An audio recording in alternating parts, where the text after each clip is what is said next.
Good morning, everybody. Oh, that's loud, isn't it? I can really hear myself on that today.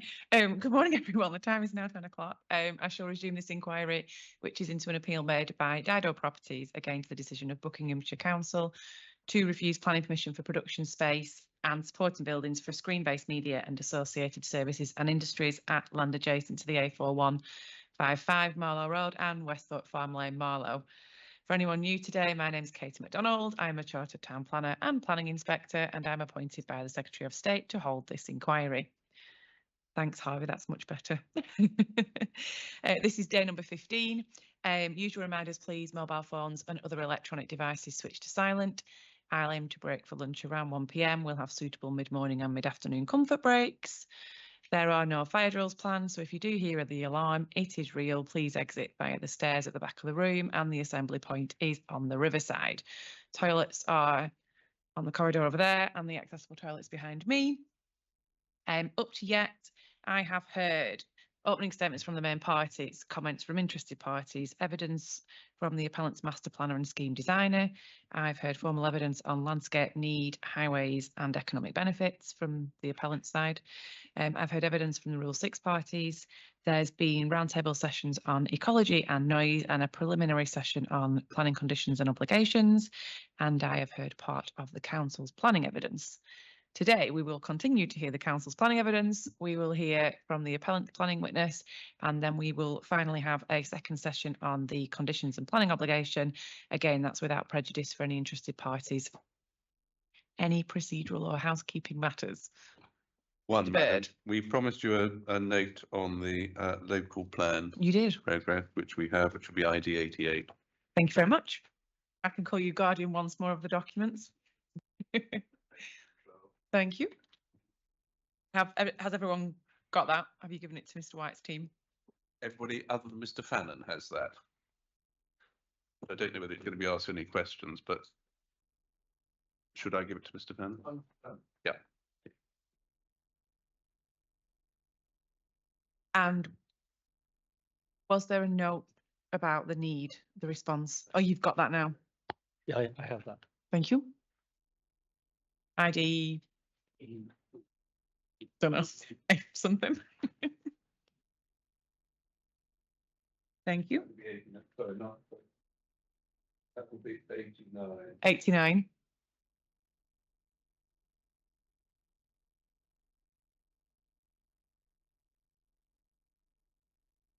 Mr. White, how long do you think you're going to need or want to respond to that? Have a think and come back to me. I think you have a think, but what I do need is Mr. Fannon. It would obviously assist, and I know he's in the box, but as soon as he leaves the box, could he email this note?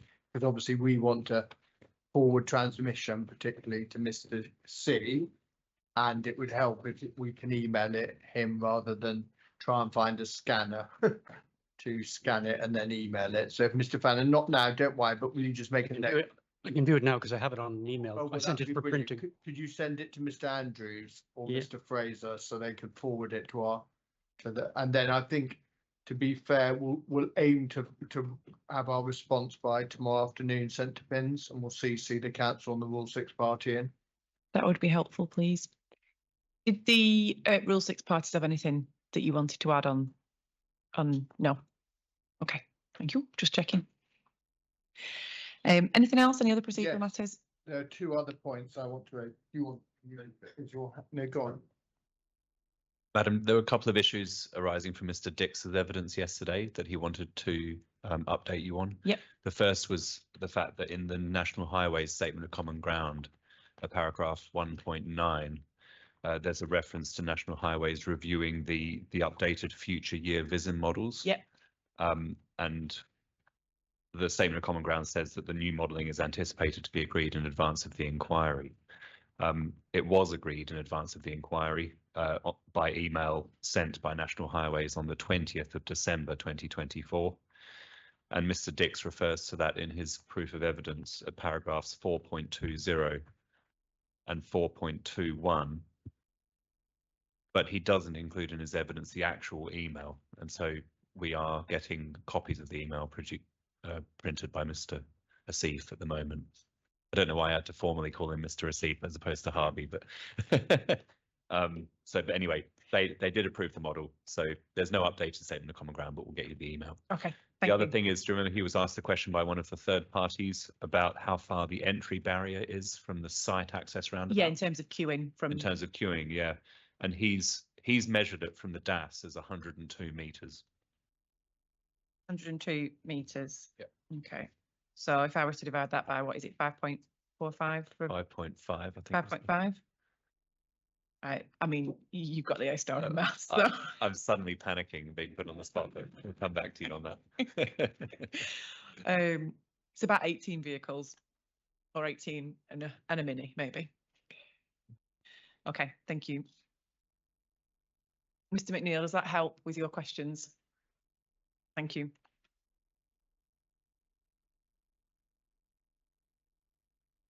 I mean, that would just be cars. That's not accounting for anything else, so. Okay, understood. Thank you very much. Mr. White.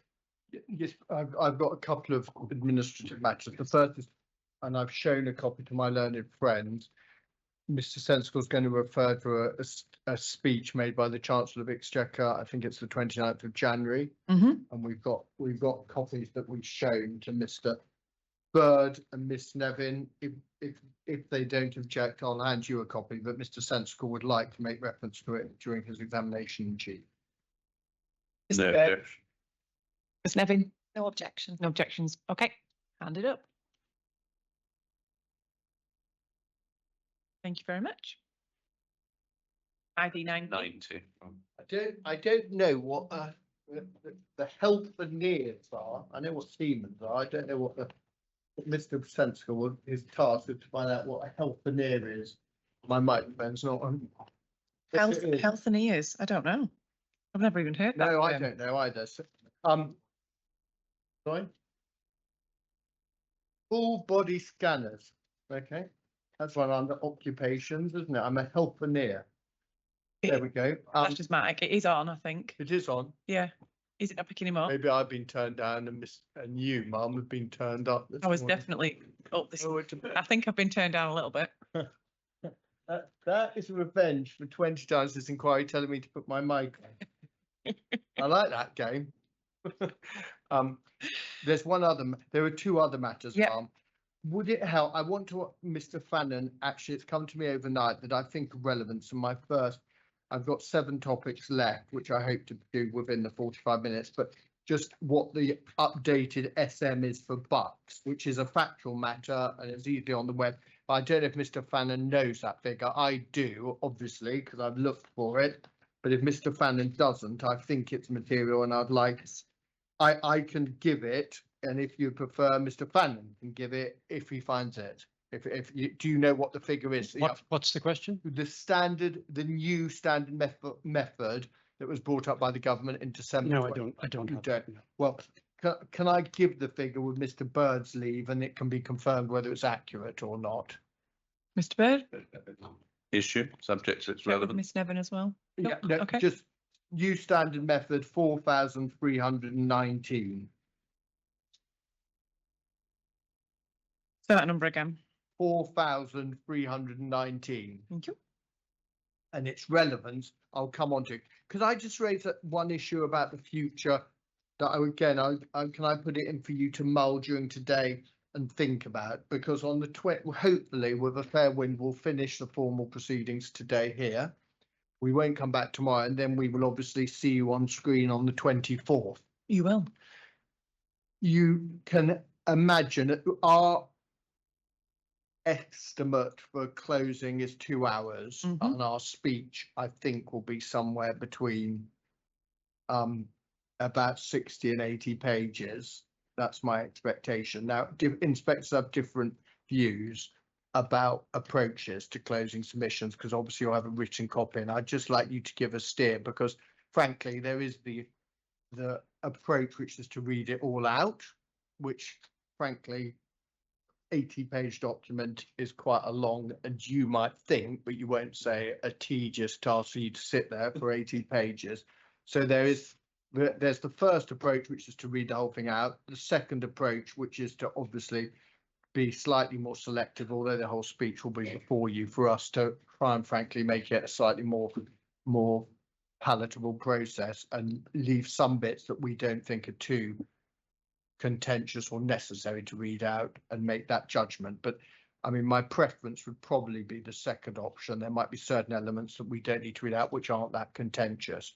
So I just wanted to steer from you, because some inspectors frankly give the clear impression they'd much prefer very little to be read out. And could you just summarise? I've even had an inspector say, not to me, but another eminent member of the bar, I don't want to hear your closing because it's too long. Some inspectors take a middle ground, which it sounds like from your facial expressions, option 2 I identified, and option 3 is the full Monty. So would you just mull and give us a steer as to what your preference would be, or whether, we have got the whole day, but I just obviously would prefer to adopt an approach that you would find sympathetic for all three of us to undertake. Frankly. Understood. Mr. Bird, I presume your closings will be longish as well. Madam, yes, but anything to avoid having to listen to Mr. White for 2 hours must be. Even Mr. White doesn't want to listen to Mr. White for 2 hours. Ms. Nevin, any thoughts? I'm happy to do whatever you want, ma'am. We'll come in at about an hour. You're coming in at about an hour anyway. Yes, hopefully that won't be too Yeah, painful I'm- to listen to. I don't really need to mull it over. I'm happy for you to do sort of a lifted version of whatever you think are the most contentious points. It's a long time to read out that much of a documentation, your voice goes. And yeah, so that's quite all right with me. Great, thank you. And I'm also likely to give, again, not to make it Morecambe and Wise or something more powerful, it's rather a dated reference. But Mr. Fraser will read elements that he's dealt with and I'll read elements I've dealt with. So we will also try and break up the experience by swapping. And we've done that before and it works quite well. So that's also what, just to give you notice of that. Thank you. We will do the same, madam. Excellent. Thank you. So just let me see if there's anything else. No, Nope. no, thank you. And as I said, my estimate, Mr. Fannon, and for you, ma'am, is that I will be about 45 minutes. I've got 7 topics, Mr. Fannon, that I just want to complete the cross-examination on. And the first is just an issue from your note on the emerging plan. You'll recall we spent time on that yesterday.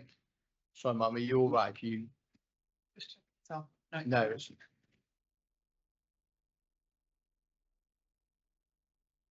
Just a couple of matters in the light of your note on the emerging plan.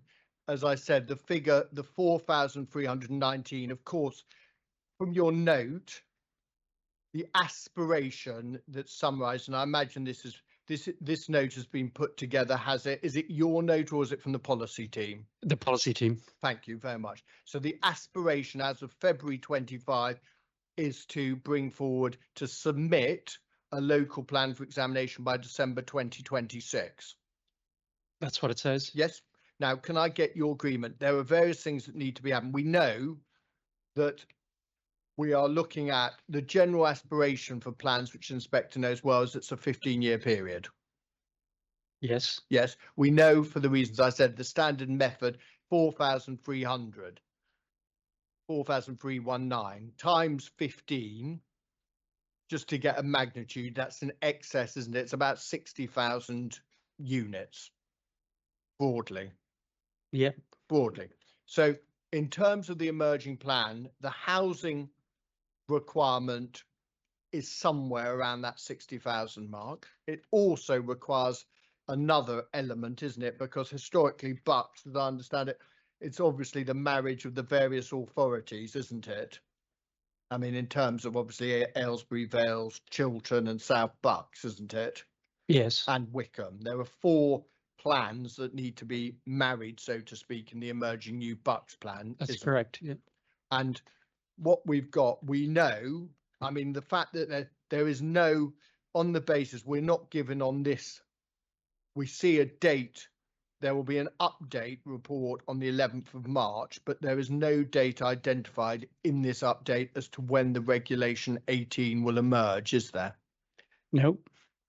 And you would accept as a broad proposition the target in the next 22 months, Bucks need to publish the regulation 18. They need to consider there's then a 6-week period for the consultations for Reg 18. They then need to consider those representations.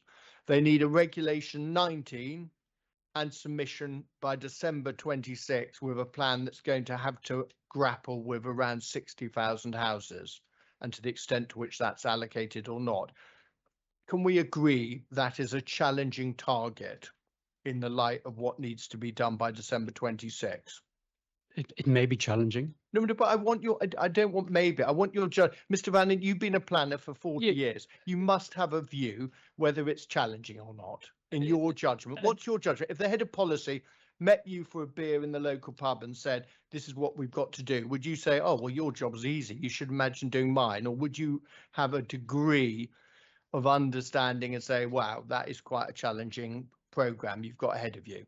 It's a considerable task, but I have no detailed knowledge of the resourcing in place to carry it out. A considerable time. Well, what we do know, frankly, what we do know is since 23 and a vision and objectives consultation, in the past 2 years, nothing has happened which is identifiable in the public domain.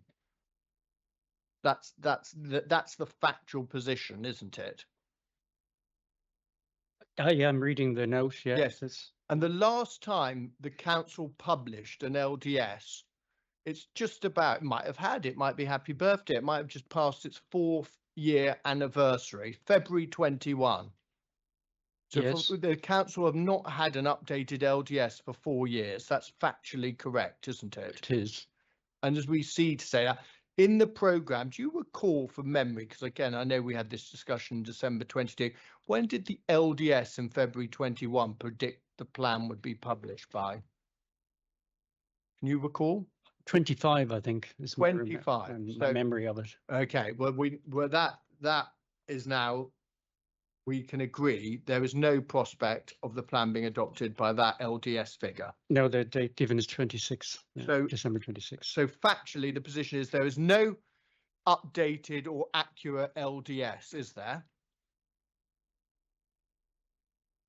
Currently? Well, it's certainly not up to date. I agree. Yes. Okay, no update LDS. Do you know why there isn't? I mean, just tell, because this note, do you know why Bucks, an authority, what's the population within Bucks, within the 4 authorities? 500,000-600,000? Do you have any idea? I don't have Okay. detailed knowledge of That it, makes no. 2 of us, but just let me ask, do you have any idea why no one in the policy team have felt it necessary to update an LDS for 4 years? I can't give you any information on that. Well, Sorry. Okay. Next point, please. Could we go back to your, actually, I want to do a few matters. Let's deal with RUR. Could you take up RUR, please? In the development plan, CD 4.1.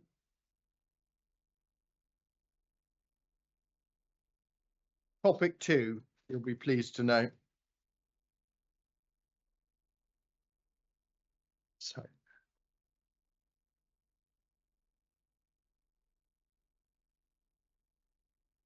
Now, tell me when you've got it. So where do you want me to be in the? Actual policy, RUR4, please.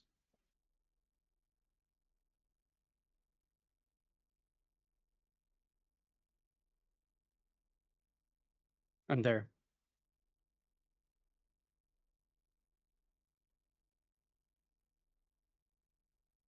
Now tell me. Figure 43. Little Marlow Lakes Country Park. The area for the country park is that dashed violet, isn't it? Not that, it's got the stripes, the violet stripes in a southwest to a northeasterly direction, hasn't it? It does. Now, that's the area, and we can agree, can't we? It's 329 hectares in total. Yes. We can agree that what it is effectively is an allocation, as it says in 1, is allocated for outdoor recreation. Yes. we can also agree, I think there's a misunderstanding about why we say and why Mr. Sensical will say it's out of date. We say it's out of date, or Mr. Sensical, not we, because it's got nothing to do with me. Mr. Sensical says it's out of date because it's not capable of implementation. That's why it's out of date, because there's no ability to bring it about, because to be allocated, a judgment has to be reached. I mean, if you allocate that area for a nuclear facility, it's right that a judgment's made about the likelihood or not of attainment, isn't it? For a nuclear facility, yes. But in any allocation, as we know from the MPPF, and the inspector knows this from her experience of sitting as an inspector, that plans, as it said, plans are sound if they're effective. The key test in para 36 is whether they're deliverable over the plan period. The aim of a plan is to have policies that are deliverable, aren't they? Otherwise it's academic. Of course it is. And this policy allocates the land for leisure and recreation. So it's an allocation of land use. It's not presupposing a specific development will come forward. It's allocating it for those uses. No, but I'm not asking you about what the policy does. I'm asking you about what policies should do. Then we'll come on to what it does. Policies, what they should do is be effective and deliverable over the plan period. A policy to be given weight needs to be deliverable over the plan period, doesn't it? I agree, yes. Yeah, thank you. Now, what we get to the position is, if you look at Mr. Sensical's proof and appendices, please, and let's go to the October 22 report of the 11th of October to the Cabinet.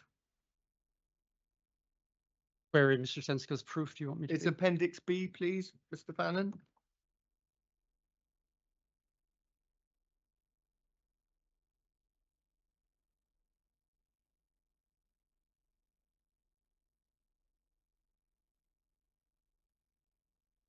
Yeah.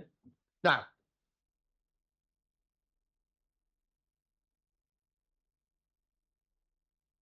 could you go to 2.6 first of all? And at 2.6, what was identified in October 22 was the ownership within the allocation, wasn't it? Yes. And what we note there is we have got basically 16.75% of the allocation, 55 hectares is within the local authority's ownership. That's Bucks, isn't it? Yes. And 83% is within non-local authority ownership. Yes. Do you have an update? Do you know, or can the inspector take those figures represent the current position? Has the local authority gained any more land since October 22? I'm not aware they have. No. Well, that makes two of us then. So we can agree that these figures, in the absence of any other evidence, are a good proxy for the position in February 25. Yep. So 83.25% is within non-local authority ownership, isn't it? It is. And I haven't seen one letter from any of those 83% that identify any commitment to bring about the outdoor recreation aim of the allocation. Have you? No. No. I also don't think anyone has seen what the the council, we know, because it says in this report, if you see at 2.1, we see proposals to create a country park were within the area first made in the 1960s. A historic decade, because Mr. Bird and I both arrived in the 1960s. But putting that aside, I'm making an assumption. I might be wrong. Sorry. Happily, it's accurate. I did too, by the way. Sorry. Oh, you read too. Well, welcome to the party. Yes, I know. Quickly, people are splitting into two. Those taking ownership of the 60s and those quickly disassociating themselves from the 60s, which Mr. Fraser's, of course, done. But the point, let's just see. So 1960s first proposals. Then we had the SPG in 2002. Now, before weight is given to reason of refusal too, I just want to have a bit of a wrestle with it, because we see in 19 the council acquired Spade Oak Lake, but putting that aside, what we had, the council's land interest is basically trustee of Spade Oak Wharf Trust and the Spade Oak Lake area that they say in 2019 was acquired. That's the extent of the 16.75%, isn't it? Yes. And what we know, frankly, I mean, the council have not, well, let's take this in turns. The result of the two, you notice that quite interestingly, the recommendations to the cabinet were pretty broad, weren't they? They go from highly interventionist, which is effectively to develop a scheme and pursue formal designation, to basically do nothing, if that's not too unfair. Those were the recommendations, gave a wide range, didn't they, of options for the council to follow. There were options, yeah. Yep. Now tell me, which option did the cabinet endorse out of those bullet points, please? So which bullets are you looking at, just for? Sorry, at the very start. Sorry, it's better if you go to the first page, report Yeah. to cabinet. Yes. Do you see recommendations for cabinet to consider and the content? It is recommended that.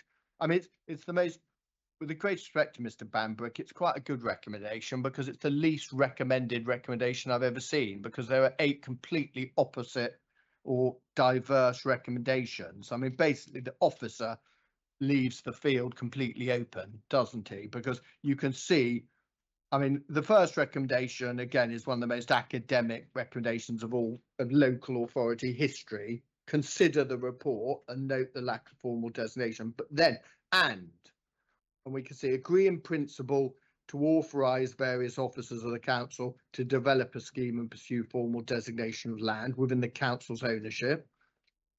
2, agree not to pursue to regularise the status of the whole area.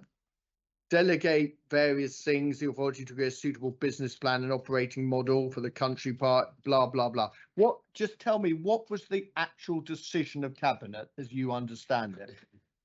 Well, that's the decision. Those bullet points summarizes, but I would preface that by saying my understanding is they committed to the whole of the country park, but in the first instance to seek formal designation on land in their ownership, and as a minimum to be able to provide sang. Okay.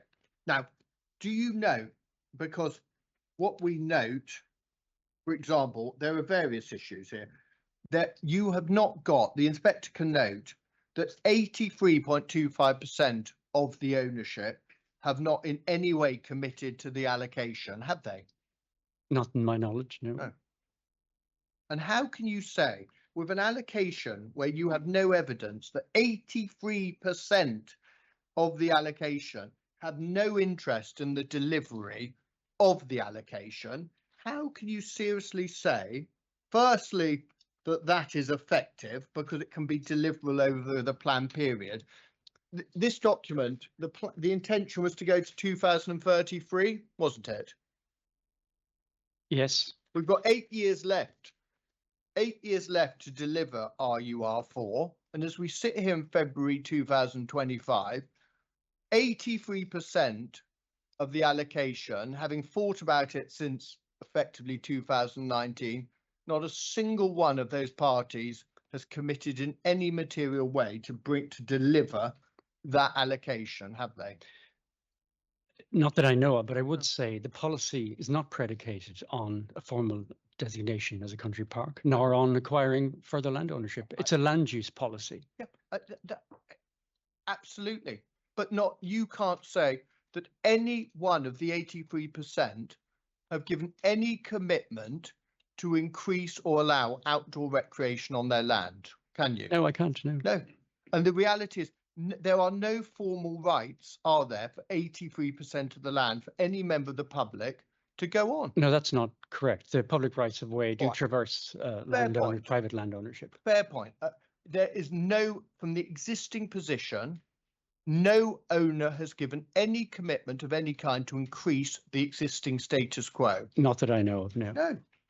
The council have not taken one step to increase the amount of recreation within that area, have they? Not £1 has been spent on seeking to acquire any interest or persuade anyone to sign up to increased outdoor recreation within the area, have they? Well, there has been efforts to identify and implement a sang, so that would, if you like, make provision for recreation. Who owns the sang? The council. Exactly. I'm not interested in the 16%. I mean, ask you about the 83%. No, in relation to the 83%, I can't Okay. tell you of any initiative. So the reality is the inspector can note in the past 5 years, not a single one of the 83% is committed in any way to increase outdoor recreation, have they? Not in my knowledge. And you have also not got one piece of evidence in the next 8 years that a single one of the 83% is committed to increase outdoor recreation either. I don't. No. And I'm putting to you, in those circumstances, you can't give a policy full weight when you have no evidence of any kind that it will be deliverable over the plan period. Well, sorry, the policy doesn't say we're going to formally designate the area. It allocates the area for leisure and recreation. That's what the policy says. Absolutely. So the policy is in effect already operating and in place, isn't it? By protecting the land for outdoor recreation and leisure. No, because the policy in the real world is completely meaningless. Because not well, completely just let me meaningless. finish. Well, it is, because your evidence is. Tell me what has changed. Let's imagine there was no RUR4. Your evidence is you accept there's not a single ounce of increased outdoor recreation within the 329 in the ownership not owned by the council. So if in a non-RUR4 world and an actual RUR4 world, the position is identical, isn't it? The policy has not led to any change of any kind whatsoever, has it? The policy reflects the So reality have on a the yes ground. or no? Well, I can't say yes to that one. What we do know is that the area is already used for leisure and recreation. It's crisscrossed by permissive paths as well as the public rights of way. Mr. Fannon, there's not 329 hectares in Buckinghamshire probably that does not have an existing right of way across it, is there? Maybe not. No, maybe, but But tell the- me, what does it go back to my question? What do you say the policy has actually done on the ground? It has not increased one single jot of increased outdoor recreation within that area. It's protected the site for outdoor leisure and recreation. That's what it's done. Okay, but do you accept the proposition? You have no evidence of a single element of increase in outdoor recreation as a result of that policy. I can't say that. Clearly, it's been it's been protected for that use. It is used for that use. There's many activities that occur there, as we've set out in the evidence to the inquiry. The lakes accommodate, walking and fishing, swimming.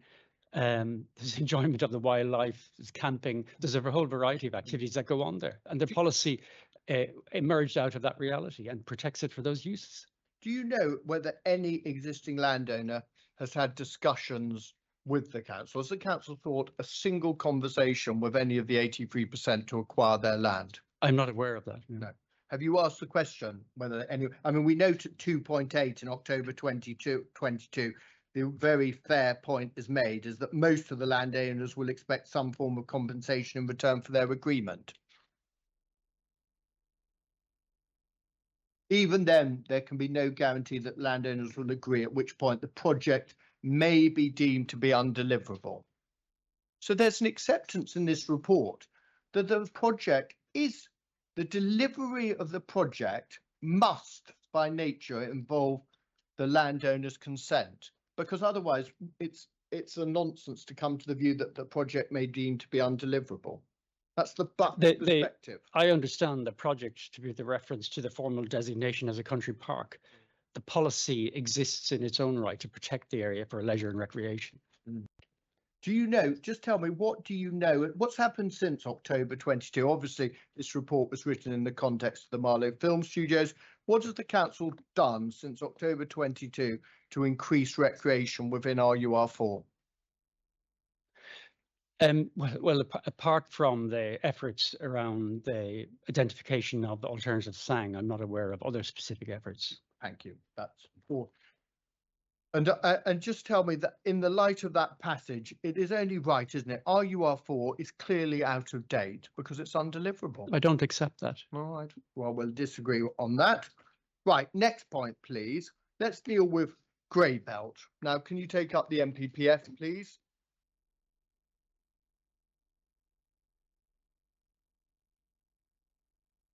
And can again, let's go to the glossary, please, and look what we're talking about.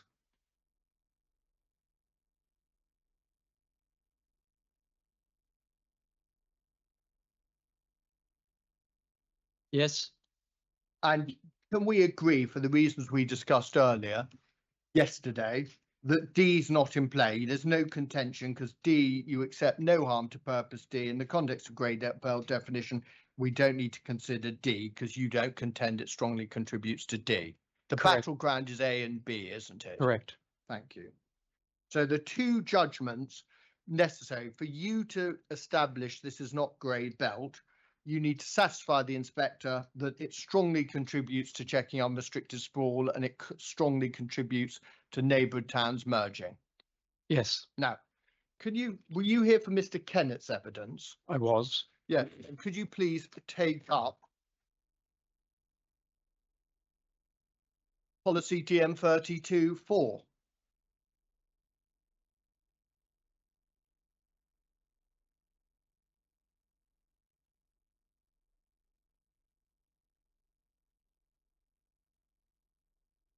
Page 270. And I'm not going to make my batting score comment because I'm not going to give Mr. Fraser the opportunity to comment on my cricket skills. But page 270, please. Yep. I'm there. Do you recall Mr. Kennett in the clearest terms accepted that he did not contend that the development would individually or cumulatively result in the actual or perceived coalescence of settlements? Do you recall that? I do. Yes. And I'm putting to you, in the light of that answer, you cannot contend 143B talks about neighbouring towns merging into one another. In the light of your landscape witness clearly accepting it would not result in actual perceived coalescence, that is identical to neighbouring towns merging into one another. I'm the council's witness on greenbelt matters, and that my evidence is that it does conflict with that purpose, and it does contribute strongly to that purpose. Right. Well, this is interesting. So you accept there's a material difference in witnesses between you and Mr. Kennett. Mr. Kennett was wrong in your judgment to conclude that 4 was not affected by the proposal. I think Mr. Kennett made a landscape judgment. What I've done is made an assessment of the green belt, and it's my assessment. I've set out quite clearly what that is. We go back to the question, Mr. Fannon. Your formal evidence to this inquiry is that Mr. Kennett is wrong. Mr. Kennett was clear. His judgment was that it did not, and he couldn't have been more clearer, this proposal would not lead to the actual perceived coalescence of settlements. You're telling the inspector it does. I am telling the inspector that, yes. And you are disagreeing. There is a disagreement between the council's landscape and planning witness on whether this proposal leads to coalescence of settlements. The council's landscape witness wasn't giving evidence on greenbelt matters, they're giving evidence on landscape matters. Now, Mr. Fannon, are you seriously saying, what is DM 32 headed? Sorry, last time I checked, landscape character and settlement patterns. Is it your view that Mr. Kennett, is it valid for Mr. Kennett to reach a judgment on whether the proposal would lead to actual or perceived coalescence of settlements? Is that a matter that you think it's right that Mr. Kennett should have given evidence on or not? It wasn't a matter Mr. Kennett gave evidence in his proof. It was a matter he was questioned on in evidence. I accept that, and he gave an answer, and I don't agree with that answer. I've set out council's evidence in relation to greenbelt matters. Okay, so would the inspector would you accept the point that on Mr. Kennett's evidence, if the inspector prefers Mr. Kennett's evidence to yours, and I know you disagree with that, but on Mr. Kennett's evidence, the inspector cannot conclude that this development and this land strongly contributes to purpose B, can she? Clearly, the inspector will make her own judgment on this matter. Mr. Fannon, please answer the question. I don't. Of course, you're stating the blinding obvious. I'm asking you about on Mr. Kennett's evidence. It is quite clear the inspector cannot find that this proposal strongly contributes to purpose B, can she? Sorry, there's a difference between an answer to a question under cross-examination and evidence provided in a proof followed up by examination. I've provided a detailed proof and analysis on this matter. Mr. Kennett has not.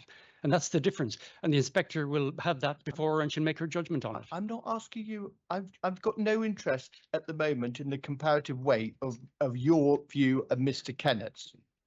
I'm not interested. I'm not asking you that. Go back, please focus on the question. Very straightforward. If the inspector prefers Mr. Kennett's view, she cannot conclude that B is contravened because he clearly accepted the proposal would not result in actual believed coalescence.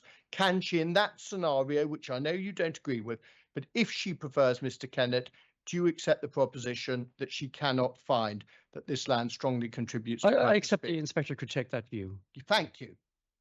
So in relation to the grey belt issue, the only way the inspector can find in your favour is when she disregards the council's landscape witness on the question of actual or perceived coalescence of settlements. As I said before, Yes or no? it's Yes it's or no? no, because they're not the same. There's an answer, a short answer to a question compared to a detailed analysis set out in a proof. They're not equivalent Okay, in so terms of accepting one or the other. quite an interesting position, Mr. Fannon, you're taking. I mean, you're basically telling the inspector to reduce the weight she gives to Mr. Kennett's evidence on this, aren't you? No, Mr. Kennett has You- given you just- landscape evidence. Yes. Mr. Fannon, this isn't rocket science. You're actively advocating the inspector gives less weight to one of your witnesses, aren't you, on a matter? I mean, I'm not asking, we're not discussing highway impacts here. We're discussing your landscape witnesses' view on coalescence of settlements, and you're telling the inspector to give very little weight or no weight to your landscape witnesses' evidence on the merging of towns, aren't you? On this matter, I'm advising the inspector to have regard to my evidence in Yes. preference over Mr. Kennett's on this What- point. What weight, let's just make it absolutely clear, because I want to get a note of this. What weight do you say the inspector should give to Mr. Kennett's evidence on purpose B? None, limited, some, considerable, substantial. What's your view on the weight, please? I'm finding that question quite difficult to answer. Like Mr. Kennett didn't provide a weighting on this matter. No, I'm not asking for his weight. I'm asking yours. This is your evidence, Mr. Fannon. You're telling the inspector to reduce the weight to Mr. Kennett's evidence on this matter. It is right that I pursue you and say and require you to jump in the light of that answer. What do you say the weight that you say the inspector should give? I gave you the options. Do you want me to repeat them? Please do. None, limited, some, more considerable, substantial, very significant, compelling. What's the weight you say? At the lower end of the scale, Which for is sure. what? I'm pushing you. I'm going I to know push you I know you're because you pushing can me. imagine, Mr. Fannon, we're in uncharted territory where in a Secretary of State call-in, one council witness is telling the inspector to disregard another witness. Because of the context I've explained, that it was an answer to a question rather than a questioning on an analysis of the issue, I would advise the inspector to give little weight to that Little particular. weight. Yeah. Thank you. I'll move on then. So where we are, the council's only position left where they're speaking with the same, a combined collective view is on purpose A. I'm providing the evidence in relation to the green belt and purpose A. There isn't another council witness giving evidence on this matter. Okay. And we look to check the unrestricted sprawl of large built up areas. Now we have two matters on that purpose. I want to ask you, obviously there is a threshold test of being a large built up area, isn't it? It's got to be a large built up area, not just a built up area, a large built up area, hasn't it? Yes, And the sprawl has to be restricted, unrestricted, hasn't it? that's what the definition is. Yes, Yeah. how it's termed. Do you accept the point that the aim of the grey belt was to open up to a degree what was appropriate development? The government's aspiration was to open up the category of appropriate development in the greenbelt. Yes, I accept that. yeah. Okay. And therefore, it is right that the approach effectively is in order to take, so to speak, a enthusiastic approach to definition, not restrictive. The aim is to give, in its essence, the benefit of the doubt to the application of the purposes. And that's why the threshold of strongly contribute. That test of strongly contribute means that it's got to be not just that the purpose is engaged, but it strongly contributes, correct? Yes, and we're waiting guidance on how that should be interpreted and defined. We are. But we do know that the intent of the government is to release those parts of the greenbelt that are not contributing strongly to the greenbelt. Well, That's Yeah, we can't have the discussion about release. We can't even begin to have that discussion because for the reasons we've discussed about the emerging local plan, Bucks haven't even got anything before this inquiry which shows a consideration of what land they're considering to release from the greenbelt, have we? no, we have to Yeah. just determine this application as it's on its merits. Next point, could you please, and I'll try and do this quickly, could you take up Mr. Senscore's proof of evidence, please?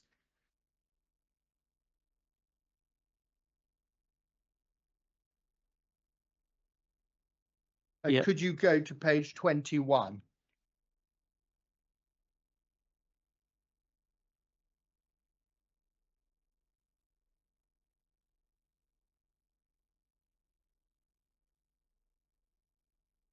Yes. You see, Mr. Fannon, this is your second disagreement with council evidence because you will know in 2016 there was the Bucks Greenbelt assessment, wasn't there? And under purpose A, and we can agree, purpose A, the wording of the 5 purposes remains unchanged from 2016 to 2024, doesn't it? The wording hasn't changed. No. Yeah. No. Yes. Correct. Yeah. And what under A, we see, although we were talking about, as Mr. Senscore says, we're talking about general area 60, which was a much larger area, wasn't it? Because effectively it goes up to the western end of Bourne End, doesn't it? Yes. And in that council assessment in 16, under A, where you've got to satisfy that it strongly contributes, the score was medium. The judgment reached in 2016 by the Arab on behalf of the council at the time was that it only had a medium score in relation to built up area, didn't it? Yes. I accept that. Yeah. Yeah. We also look at 2017 and we go on, and again the parcels change to include the 1, 2, 3, but again 816 sprawl 3 out of 5, and we've got a position of moderate, haven't we? That's their score, and I've dealt with that in my proof. Like what ARP were doing, we're carrying out a comparative assessment of sites across the authority for potential release, and the clear conclusion was the site wasn't capable of release. Now, as I said, we can't assume that the strongly category they've identified is the same as the one the government is advancing. I know that's your point you make, frankly, Mr. Fannon. I won't comment on it, but what I'm going to put to you, the inspector has the major battleground for the reasons we've been through on whether this be grey belt or not is little a. Before the specific need for you to support the council's reason of refusal 1 on this point, we have 2 council reports that at both times come to the view that the general area of the appeal site is in the middle of the range, don't we? 17 and 16 puts it slap back, whatever their criteria, etc. It's in the middle of the range. It's certainly in the middle of their range, but Yeah. their conclusions were very clear that the site wasn't capable of release from the Greenbelt, that it did contribute strongly to the Greenbelt purposes. That was the conclusion of the Part 1 assessment. No, but you keep on dragging. Forget all the other purposes. I'm just interested to know we are at the last purpose relevant for the grey belt debate. Stop bringing in the other 4 because that's pointless for the purposes of this debate. I'm happy to focus on purpose. Great. Yes. Let's just agree on A. We can agree when the council commissioned an external consultant to look at where it sat in relation to A, we can agree whatever the scoring is, it sits in the middle of the range that the land could be identified in terms of purpose A, correct? It fits in the middle of Arab's range. Yes. In both 16 and 17. Yes. the only evidence you've got that this site strongly contributes under A is your evidence at this inquiry. Yes. Yeah, okay.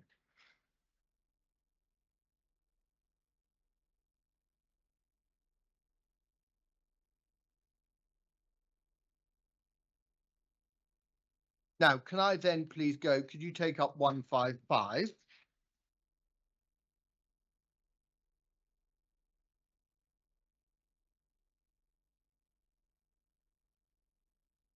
Now, as I understand, let's just make this clear, you do not contend that if it was developed, it would undermine the purposes of the remaining green belt across the area of the plan, do you? No.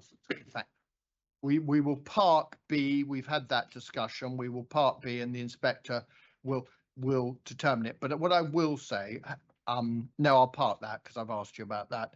Then the development would be in a sustainable location. Are you seriously contending in the light of the evidence that you're saying the appeal site and of course the country park, the whole of the country park is in an unsustainable location? It's in the context of the development proposed. Yes, we've come to that conclusion. It's not sustainable because of the difficulty accommodating pedestrian and cycling access and the reliance on car access. Yep. Okay. Well, we've been through that. Well, I don't think accommodating. Well, I'm not going to have that debate. I'm going to resist temptation in the interests of time. And then the golden rules, do you say anything about little d? I don't think you take any issue about little d, do you? The golden rules aren't relevant. Exactly. Right. Now, yes, can I just deal with another topic, the alternative sites and disaggregation and smaller sites? I mean, you will accept to a degree any alternative sites exercise can be criticised on the parameters of the exercise. You can say too small, too big, just by philosophically. Yes. Yeah.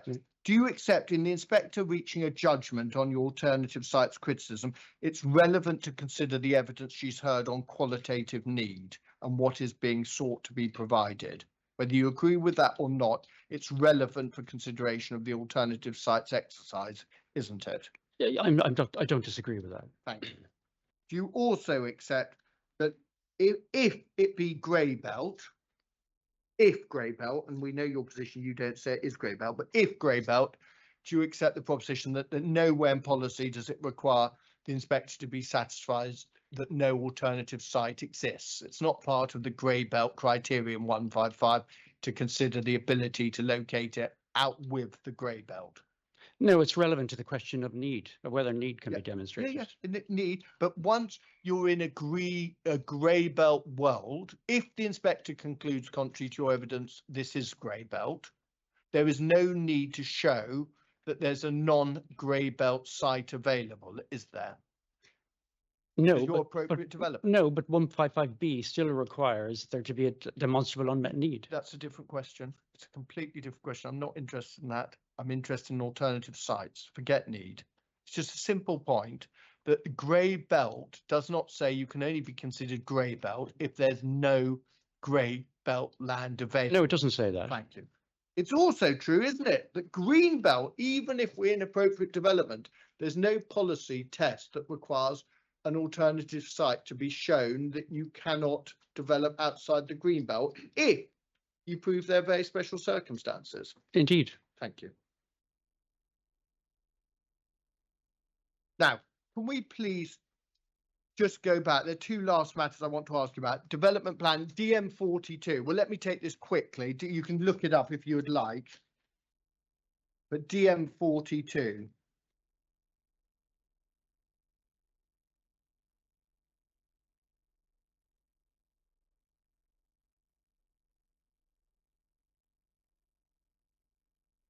Do you accept the proposition that Mr. Sensical puts in his evidence that effectively tell me, sorry, have you got it? 290. Sorry, I'm just getting there. We're getting nearer my perfect cricket score. Yeah, I'm there. Yeah. Great. 290. DM42-1. Yes. Exceptions to this in Wickham district comprise in little b development that the MPPF classifies as not inappropriate. Do you see that? Yep. Do you accept what Mr. Sensical says, that if grey belt, effectively it would be in accordance with DM42, because DM42 pivots, of course, whether you're appropriate or inappropriate as how the NPPF classifies. I agree, yeah. Thank you. Next point. Let me just see.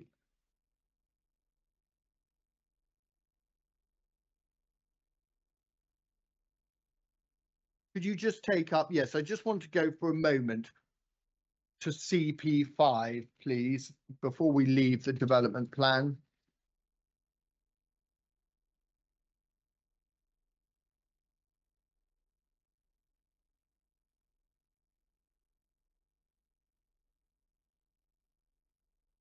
Hmm, 58, that's more like my average. I won't go to the strategic objectives because that will more accurately reflect my average. Yep. Yeah. This is the council's kind of strategic policy for the economy, isn't it? Yes. And the council will address the needs of the local economy by safeguarding strategic and local employment areas. That has no relevance for this proposal, does it? No. 2, encouraging a range of development proposals for employment on new and existing employment areas that deliver B use classes or similar sui generis uses. Do you take the view that this proposal falls within CP5 too? Not on the face of it, no. Okay. Spree is about High Wycombe as a location for high quality officers. That's not relevant either, is it? No. I've got my geography seriously wrong. And 4 isn't relevant, is it? Because it's allocating 21 hectares of new strategic and local employment area. Yes, agreed. And you're not saying that this proposal facilitates rural enterprise and diversification? No. Now, yesterday you had a theme, do you remember, in relation to 85 to 87? And your theme was that, oh no, it's still up to date because effectively the development plan incorporates what the government seek in the NPPF. Well, we've just agreed the primary employment policy in the local plan, all five criteria have no relevance to this proposal, do they? It's not totally irrelevant. Like the safeguarding employment areas is effectively protecting for and promoting employment opportunities.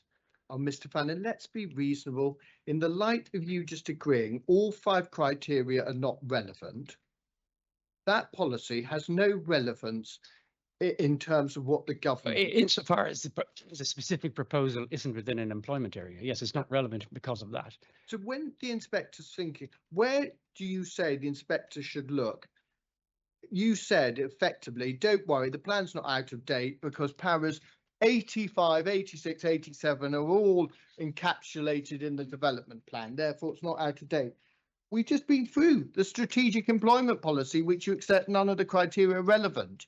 Where they're not relevant because this is a greenbelt site designated for an alternative use. No, it's got nothing to do with Greenbelt. Forget Greenbelt. I'm not interested in Greenbelt. Policies 85 to 88 have no interest in whether it be Greenbelt or not, do they? That's dealt with elsewhere. Policies, as you know, building a strong competitive economy, giving significant weight on the need to support economic growth. Planning policies should positively and proactively encourage sustainable economic growth. All the factors we could spend the next half hour going through. Where your contention, your credible, you say, planning judgment is, don't worry, ma'am, we have an up-to-date plan because the NPPF is within the development plan. You've just agreed with me that the policy, the principal policy, economic policy in the development plan has no relevance for this proposal. It went through the 5 criteria. For the reasons I stated, because the site is not within an employment area. But if you take the plan as a whole, including the vision set out, it clearly promotes economic development in Buckinghamshire. That's absolutely clear. So Any policy, let's not talk in general terms. If you're not looking at CP5, what other policy do you say to the inspector grasps the nettle of chapter 6 of the NPPF? What policy? No, it's not closely aligned with the MPPF. Clearly, it predates it. But we know that the policy framework and indeed the other relevant strategies that the council has adopted in more recent times do promote employment and recognise the importance of the film industry in this location. Mr. Fannon, I'm going to give you one last opportunity to frankly give some evidence on how to date. You accepting it's not closely aligned with the MPPF on its economic policies because there isn't one, and you're still seriously trying to contend that the plan, in the words of Para 11, is up to date. It's not a credible proposition, those two positions of yours, is it? The policies the council relies on for the determination of this application are, in my view, consistent with the MPPF and up to date. That's not the point. It's not. That's not the test. That's not the test. You've agreed. That's not the test. Are you seriously saying that the policies relating to economic development are not relevant for this proposal? They're relevant, but the policies that the council relies on for the determination are considered up to date. Well, let's just go for a moment. This is too important to skate over. Let's go to paragraph 11D, please, page 6. Of what? Of the MPPF? Yeah.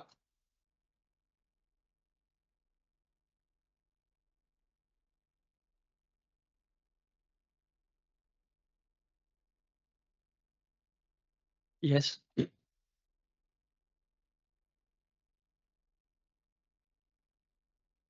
You see, where there are no relevant development plan policies, all the policies which are most important for determining the application are out of date.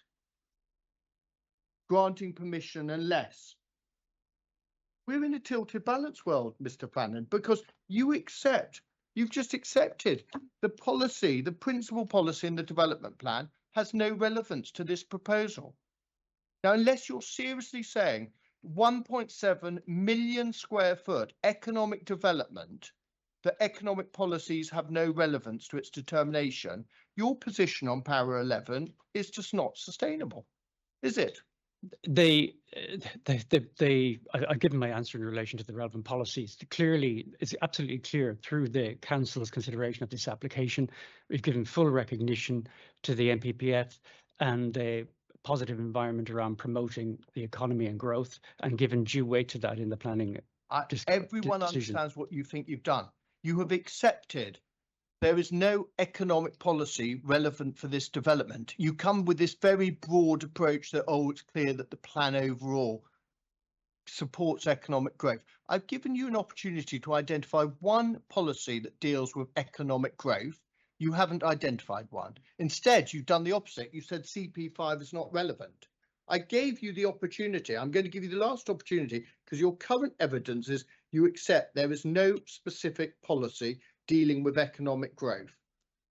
So your position to the Secretary of State, let's just make it clear, is that Bucks do not have a policy in their development plan for a 1.7 million square foot proposal that deals with economic growth that's relevant to this application. But there's no policy that promotes economic growth in the green belt.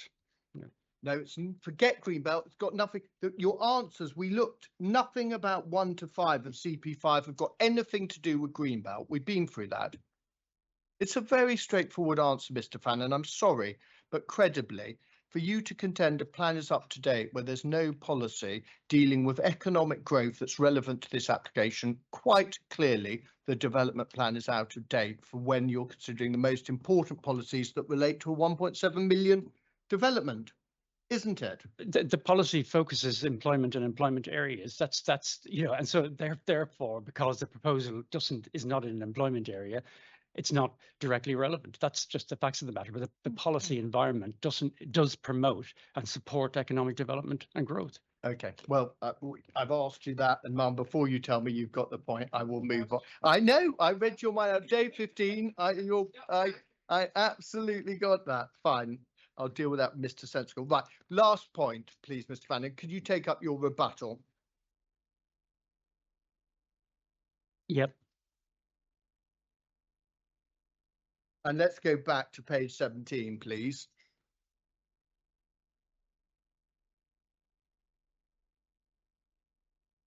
My table. Your table, yes. I know you have such fond memories of this that I thought, as a matter of sympathy, I'll take you back there in finishing. Now, I just want to ask you two things. We've got this table, which you accept was produced on the 7th of January. Correct?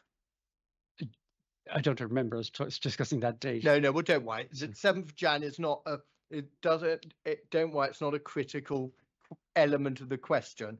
But I've got two matters I want to ask you. In the light of the evidence, first of all, like, for example, site layout, I want your judgment. It's interesting this. Your planning judgment is to give the same weighting to the harm of site layout. The 5 sound studios with HGVs reversing.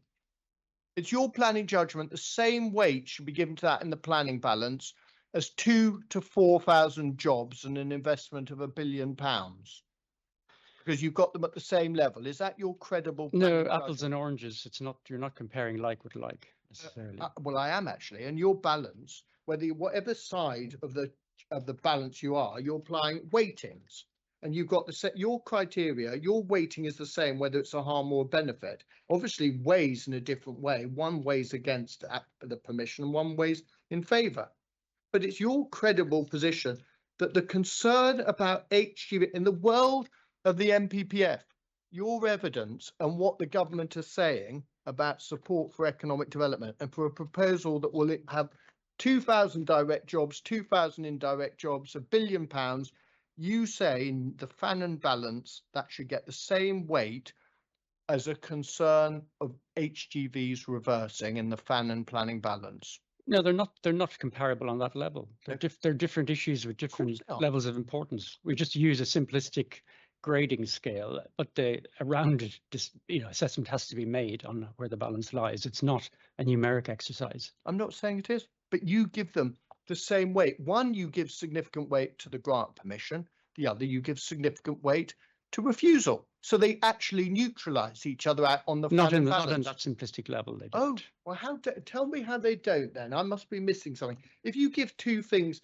the same weight, but they're weighing against each other, then you get parity, don't you? Your balance, if those were the only two factors on your balance, the balance would be flat, wouldn't it? Because it'd weigh. No, they would not necessarily. It wouldn't necessarily be flat. How not? Because if one issue has more significance than another, then even though they may have the same nominal weighting, you'd still come to a different conclusion about how the balance lay, depending on the importance of the issue. Well, you've completely mystified me now, Mr. Fannon. So there's not just the scale we looked at. There's this other second stage, which is not set out, and the inspector hasn't got a clue how to get grips with that. So when you've got two significance in a planning balance, actually, that's the start of the Fannon exercise, because there's this next process, which is not set out, where you actually do the exercise you've just articulated. Just tell me a bit more about this, because it's the first time we've heard about this. What actually happens? You've got a test of significance, have you? You have to make a judgment on it. Yeah, you do. Yeah. And I want to know about that judgment, because Yeah. I'm putting the proposition which any sensible person would look at this table and say, oh, that's interesting. Mr. Fannon's giving the same weight to a few HGVs reversing per day as he's giving to £1 billion investment in a priority sector of the British economy. As I said, That's wrong. I'm sorry. So tell us. well, I didn't purport that they were equivalent on that level, and they're clearly not. I'm trying to explain that the weighting is a sort of a pretty simplistic exercise that assists in the process, but ultimately you have to consider the issues and make a judgment about where the balance lies, and that's what I've done in the reports and in the proofs of evidence. To be a credible balance exercise, it's got to be transparent and understandable by the decision maker, hasn't it? Yes, but that doesn't boil down to a table that's to be interpreted simplistically. Well, okay. Do you accept? There seems to be an implication, and forgive me, an implication that you accept the proposition that, of course, it's trite that you give more weight to, say, economic growth than the HGVs reversing. That it's trite that I give more weight. Yeah, it's self-evident and clearly sensible to give more weight to economic growth than. Yes, that's a more significant issue in this context. I agree. Okay, but how do we see that? Where does that? I mean, making statements and actually have effects. I mean, weightings are academic if they have no consequence. And tell me the consequence of that judgment you've just reached. Where can the inspector see that judgment you've just reached has a consequence in the Fannon planning balance? The judgment is set out in narrative throughout the sort of the evidence to the inquiry, from the officer report, the proofs, rebuttals.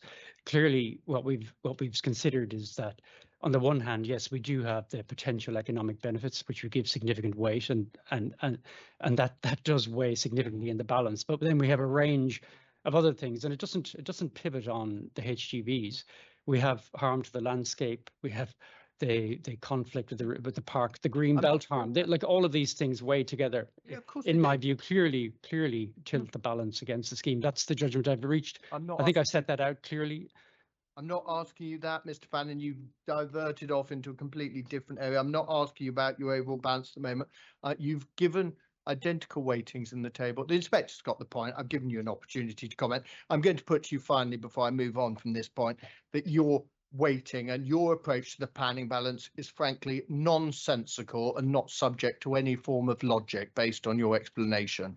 I don't accept that at all. I've set out quite clearly in my evidence how I've reached my conclusion. Secondly, tell me post December the 12th, what I can't tell from your proof or your rebuttal is what weighting has changed in favour of the appellant since the 12th of December and the clear identification of creative industries as a priority sector for the government in the new NPPF. Can we agree it wasn't there in December 23? Yeah, agreed. Yeah. So December 24, we can agree. Suddenly, one of the changes in the new NPPF was that economic development, economic growth should be positively and proactively encouraged. Planning decisions should recognise and address the specific locational requirements of different sectors, which includes making provision for clusters of creative industries in accordance with the modern industrial strategy. Tell me, how has your weighting changed? Because what you've got for economic growth, you've got significant. Is there any change you undertook to your balance post the 12th of December? Clearly, the proofs of evidence were produced after in fact, the proofs of evidence were produced in light of and with the benefit of the NPPF. We did consider those changes and their implications for the proposal quite seriously. We went through them. Clearly, the consideration that we've given to the creative industries and their potential to contribute to Buckinghamshire's economy throughout the assessment of the application, we've recognised the importance of that, which is completely consistent with the new NPPF and the emphasis they place on it. So it was our view that we'd already given the full consideration to this issue, and it didn't warrant a change in our overall balance. I'm not asking about whether you gave full consideration. A very small question, please focus it out. We're very nearly done. Did you change any weightings to the benefits of your planning balance post the 12th of December or not? No. No.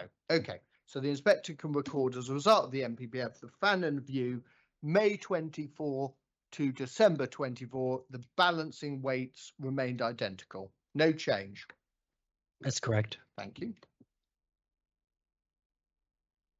And tell me, I can't resist, but tell me, when you have you've done a remarkable thing, Mr. Fannon, because you completely ignored the changes in paragraph 6, because the government's saying, for all the reasons we've dealt with, for the first time about the identification of making provision for creative industries. That's completely academic in a December 23 world without that guidance and a December 24 world with that guidance. The Fannon planning balance remains completely impervious to that change in national guidance, doesn't it? That's not correct. It's not. You've just confirmed it is. No, I haven't correct. We have given consideration to that issue, and I know that. Making provision is where there's a need is what's pertinent here, and the evidence before the inquiry is that need is highly uncertain if existing. No, let's go back to the question. weighting has remained impervious to the Weighting change. has stayed the same. Yes. Next point, you're actually fundamentally wrong about 87A. And this is where you fall into error, because 87A talks about in terms of creative industries that are needed to support the growth of these industries. You see, the Fannon approach is to, as I've said to you yesterday, is robust skepticism. On any sensible reading of 87A, it's moved to the next stage, not whether there be a need, but how do you meet that? When you're talking about new, expanded, upgraded facilities and infrastructures that are needed to support the growth of these industries, Yes. the only sensible way to interpret that policy is need is taken as read, what you're required to do and what policies and decisions are required to do is to support the growth of those industries. Otherwise, it's a complete nonsense, that paragraph. I don't agree with your interpretation of it. I think Okay. it's relevant to consider how what the need is, and the extent of that need, and how that need isn't met or otherwise. I think that is a relevant consideration. So, okay, so when it says clusters or networks of creative industries and for new, expanded or upgraded facilities and infrastructure that are needed to support the growth of these industries, facilities and infrastructure that are needed to support the growth of these industries. And that is in the context of planning decisions should include making provision for. You see, Fannon, Mr. Fannon, you've gone a stage back. You say everything's still up for grabs. I put it to you, and I know we've got a point of disagreement, that the only sensible interpretation, the government are on the next stage. There is a need, and you need to support the growth of those industries. I don't accept that. Okay. With the danger of boring everybody, like clearly we've set out, we have considered the need issue. We have a situation where we have significant underutilization of existing capacity. You don't need to No. repeat a question you've given 15 times. Everyone knows your position on need. The only thing I'm asking about, and I'm asking for your assistance on, and I think we've got your answer, and I had to ask twice because I didn't accept your answer. The inspector knows clearly. You say that A enables the debate to be re-entered from the very beginning, and government policy is that on every creative industries facilities, there must be consideration and contemplation of whether there be a need or not.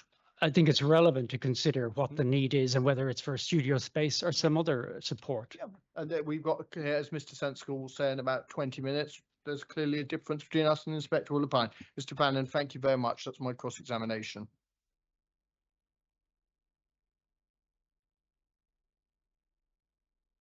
Thank you. Any interested parties in support would like to ask questions? Yes. Don't know where you can grab a microphone. Yeah, if there's one there, thank you. Can I get your name, please? He's not. An objector. Oh, are you an objector? Oh, no, this is the council's witness, so you probably.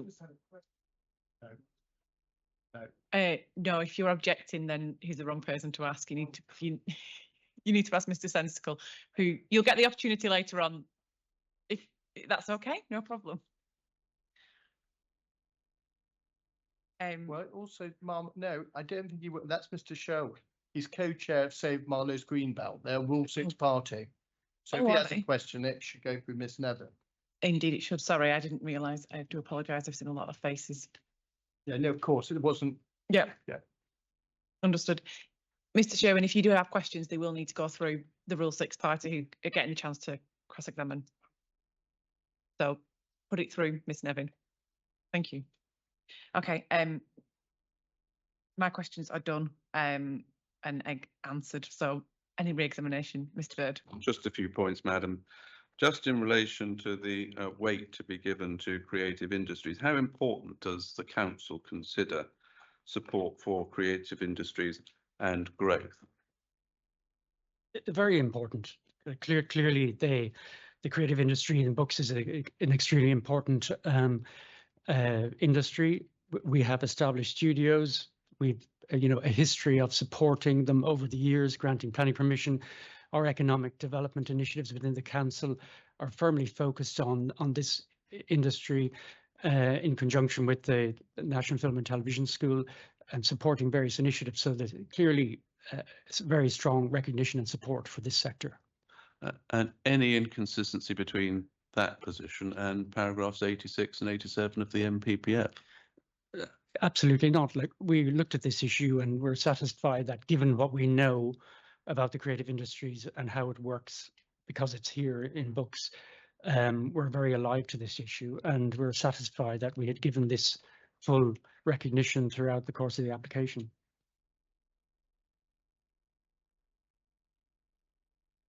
Then in terms of local plan policy CP5, if we can just return to that, please, which is on page 58 of core document 4.1.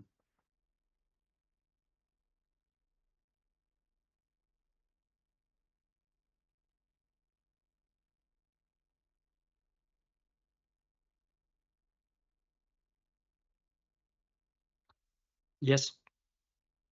In terms of policy CP5, little 4, there's reference to the Wickham Air Park. Where, as a matter of fact, were the Wickham Film Studios, Mr. Fannon? In the Wickham Air Park. So the council clearly supported the development of film studios on this site, granted planning permission, and we've evidence before the inquiry that studio was up and running, and but has since ran into trouble, and now the site is to be disposed for a data center. And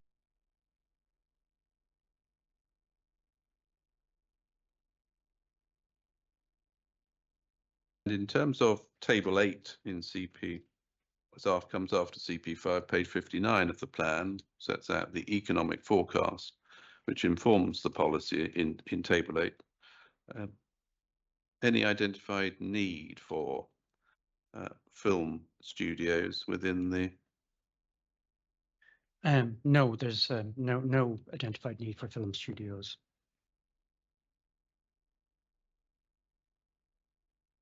And in terms of the evidence of need before this inquiry, your conclusion in terms of demonstrable need? And clearly, coming into this inquiry, the evidence before us, and we put to the inquiry, was that this was highly uncertain about the level of. No, this is relevant to CP5 and the relationship between the table on CP5 and the policy of encouragement of growth.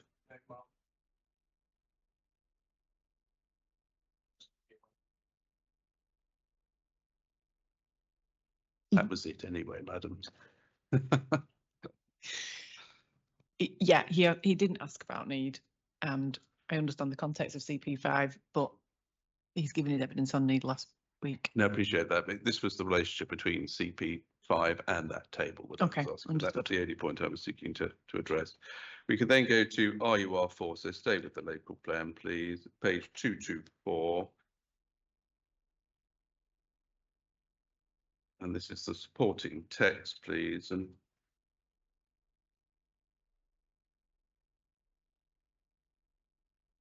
paragraph 5.5.23. Just in terms of the activities which are presently being made of the allocated area.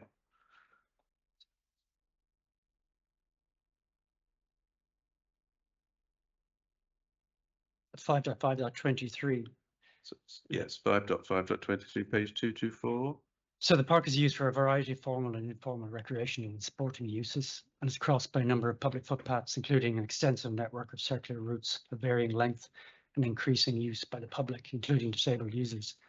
These uses mean that it's already meeting the principal purpose of a country park, as defined by the Countryside Act 1968, to provide or improve opportunities for the enjoyment of the countryside by the public. So then if we could take up Mr. Kennett's proof of evidence, please, and its appendix. This is CD 97A.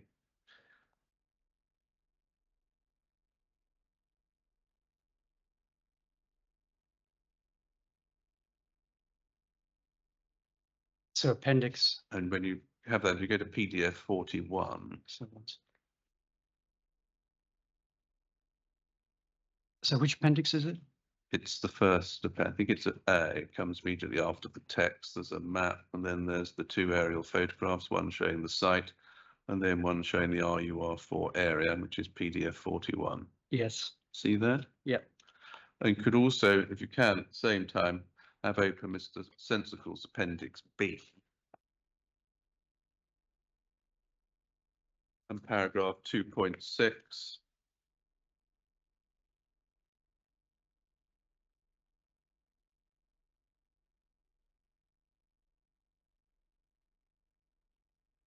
And the figures. Yeah. Just below 2.6, which show the council's ownership Yeah. of 55 hectares. Just looking at Mr. Kennett's plan, to what extent is outdoor recreation taking place on non-council owned land at the moment? Well, you can see that the council owned land is focused on the eastern part of the site around the fishing Spade Oak, where fishing, bird watching and walking. But you can see further towards the centre of the site, we have water skiing, swimming, paddleboarding, all outside council owned land.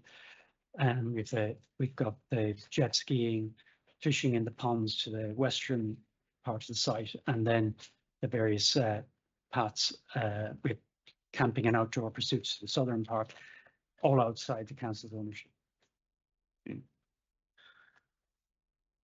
Good, then you can put the local plans to one side. Just to ask you some questions about cross-examination, questions you were asked yesterday. In the context of purpose E, Greenbelt purpose E, you were asked about the considerable weighting you had given to that, and it was put to you that it would be difficult to find a 36 hectare site for a film studio in the urban area and outside the Greenbelt. What conclusion have you reached in terms of the appellant's critical mass argument?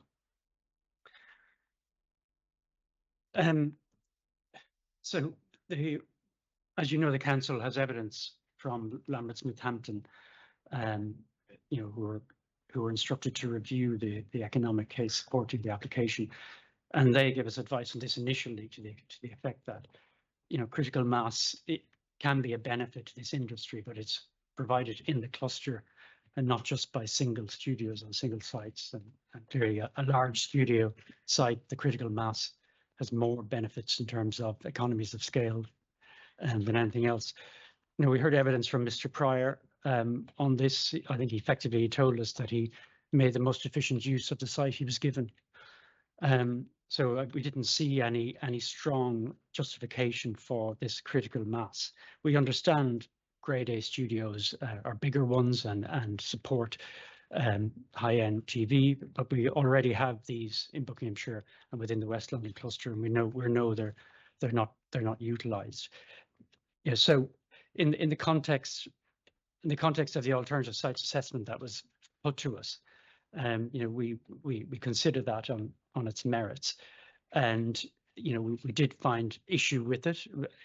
We recognise that finding big sites in the Greenbelt is difficult, but nonetheless, it is reasonable for us to consider how need can be met, other than the way it's been proposed, and in considering that, and given the evidence around underutilisation, extant permissions for other studios, it is our view that the alternative sites evidence it does not support the proposal.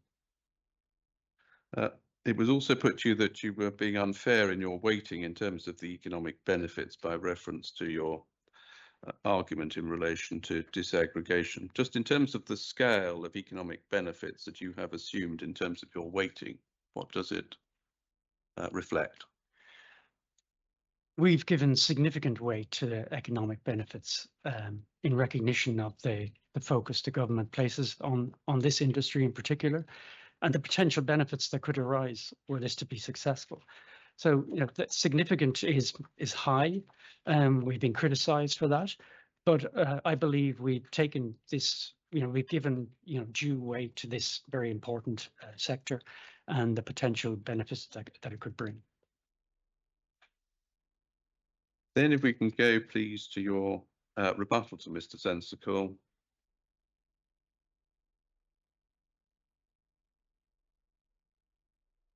And page 17, which is your table.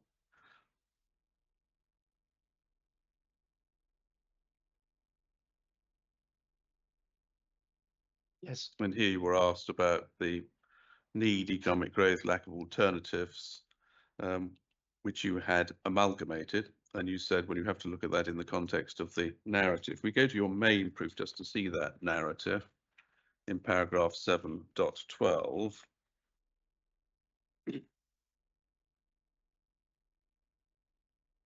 So there's an existing pipeline of studio space which will be sufficient to meet current demand.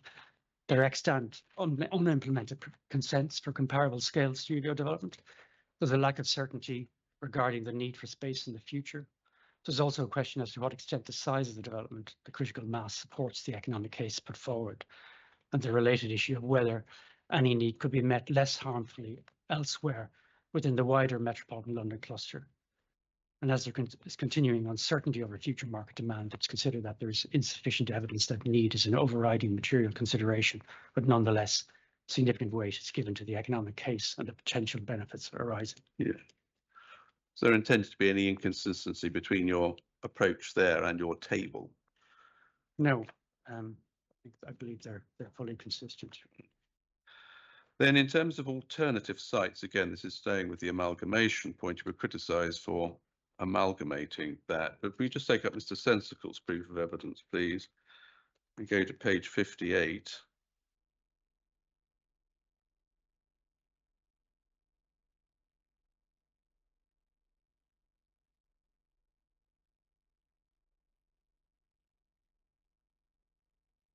There's a section 3, the lack of alternative sites. Yeah. Does Mr. Sensicle in 8.241 treat that as a separate benefit, the absence or lack of alternative sites? No, he says while the lack of alternative sites is not a separate benefit, it does in part explain why I give substantial weight to the need case and the economic benefits identified.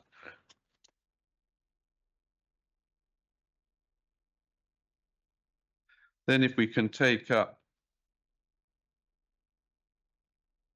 these core document 701, which is the planning statement of common ground.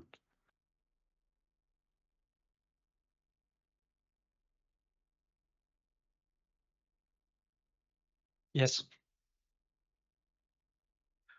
And go within that to paragraph 5.7 on page 11. Yes.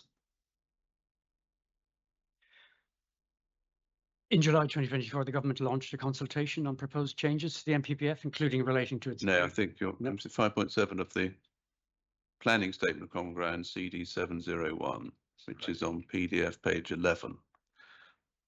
Just want to ask you about whether there's any inconsistency between the weight that you have given to the economic benefits in your proof and that recorded in the statement of common ground. All right. So what paragraph are we on? Sorry. It's 5.7 of There, core yeah. document 701. So the council considers that the socio-economic benefits should be afforded significant weight in the planning balance, and the appellant considers that these benefits should be afforded substantial weight. Yeah, so any inconsistency between that position and your evidence in terms of what you have set out in terms of the weighting? No, it's entirely consistent. And then in terms of the need statement of common ground, which is core document 7.3. Yeah. Go to page 11.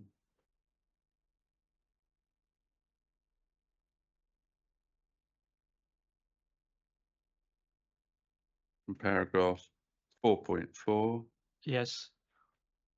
The Any, council, any inconsistency in what is said there and your neutral weighting in terms of need? no, the council's case is the existing pipeline of studio space would be sufficient to meet current demand. There are extant unimplemented consents for comparable scale studio development, including Pinewood in Buckinghamshire.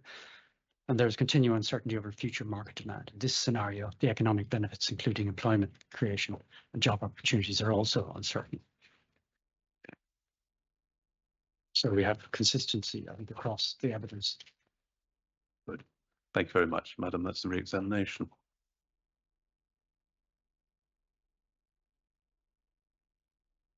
Thank you very much. We shall adjourn for morning. We'll come back at 10 to. And we need to switch tables as well, please. If Gina's giving me a thumbs up, excellent. So we are adjourned until then. Thank you.